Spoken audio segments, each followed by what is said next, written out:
Essay 72, The National Archiving of ECE Theory.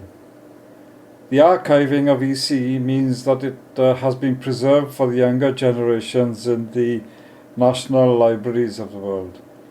I consider this to be the most important aspect of publication because material is so often lost to the world. Recently I've been doing some work in genealogy and history, which shows that documents are lost very quickly. Within a generation, memory fades and very little is left of heritage unless the archives are there. I managed to discover the only extant document on my ancestor Elizabeth Portree of Alice Kedwin Hall, so I realized that the present as well as the past can be severely distorted as in Stalinist times. In 2006, the world of archiving made a quantum leap forward when University of California, San Diego signed an agreement in Washington, D.C. with the U.S. National Archives and the U.S. National Science Foundation to preserve the best digital collections of the United States. Since 2002, the websites of AIAS and UPTEC have been archived on the Wayback Machine in San Francisco. That is privately run, and since 2010 they have been archived at the National Library of Wales. These are the best websites archived at San Diego and similar material of the United States. In about 2000, the Library of Congress made an initiative to archive the entire internet, and this was taken up by national libraries in various countries, including British Library, National Library of Wales, National Library of Scotland, and so on. The Wayback Machine is archive.org, and the National Library of Wales is webarchive.org.uk. The Wayback Machine has the intention of archiving the entire internet, petabytes of data.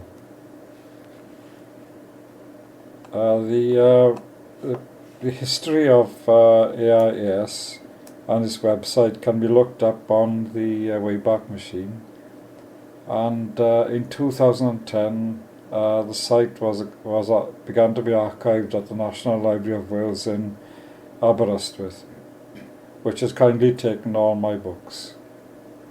National Library of Wales was founded by many people, notably Lloyd George, in association with the British Library in London. The site is found in the Science and Technology section of the British Archives, webarchive.org.uk, and has been archived every quarter there since March 2010. The archiving on the Wayback Machine is in real time and continuous, so anyone can look up the history of the site. The National Library of Wales produces thumbnails that record the history every quarter. This means, of course, that ECE Theory and AIAS have been recognized as leading scientific contributors in Great Britain and also in my other country, the United States. This is because I'm a citizen of both countries. The first major recognition in Britain was the award of a civilist pension in 2005, later being raised to the gentry in 2008 and inclusion in Burke's Peerage and Gentry in 2012. The main development of ECE has occurred since the award of the civilist pension. I was naturalized a US citizen in 2000 at Cornell University, and the US National Archives has been archiving ECE theory in San Francisco since 2002. I am the first US citizen to be awarded a British civilist pension. I am a British citizen by birthright and reside in Britain, but proud of my US citizenship. It's because I come from the tradition that founded the United States, the leveler tradition or dissenter tradition. So it is a pleasure to have one's work and that of AIAS recognized by both the British and American National Archives and probably also by the European Archives. The work has been recognized de facto throughout the world for more than a decade. In my opinion, it is significant that AIS has been recognized by several national archives, by national honours and by inclusion in Google Scholar. About half the AIS fellows are in the world's best reference vehicle, Marquis Who's Who, founded in Chicago in 1899. I appear myself in 32 editions of various kinds. And I'm delighted that various fellows and members of AIS are also recognized.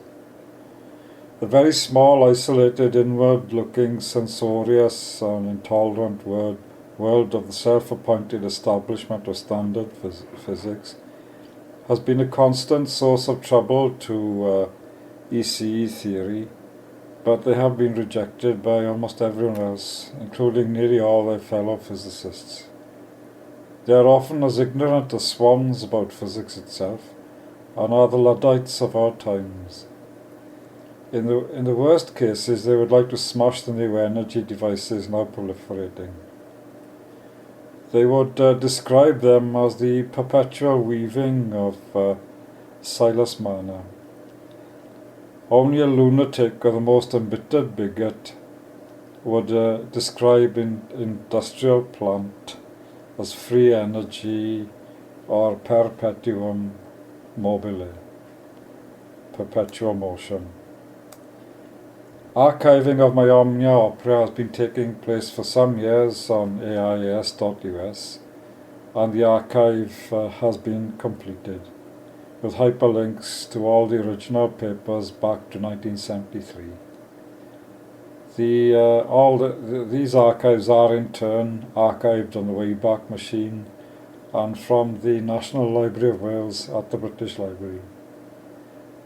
I'm most grateful to all concerned for building up the Omnia Opera, notably Dave Burley, Horst Eckert, and Bill Hines of the Hugh Owen Library, and students at Hugh Owen. So anyone who wishes to know the real Myron Evans can look at these papers, and they have been studied by hundreds of thousands since 1973. These are my early to mid-career papers. They're constantly being studied now, all the time. So are ageless or timeless creations like the best poetry. Only the most embittered fools would want to do otherwise than study, or to attack the man rather than appreciate some of the best science of the late 20th and early 21st century as recognized by other people. This is not vanity, this is the opinion of others. In science, more than any other subject, one becomes one's objective work. If it's good work, it will last a very long time. If not, it will be forgotten. The scientometrics already show that the work will last indefinitely. as long as humankind doesn't manage to blow itself to pieces. I'm particularly glad of this Omnia opera because the whole collection was almost lost due to the appallingly poor administrators with whom I had to contend in my early and middle era of production. There is no doubt that those terribly embittered people would have wanted to destroy AIAS.us, but now it is regarded as one of the most valuable digital collections both of Britain and the United States, my two countries. The National Library of Wales is to be thanked in particular.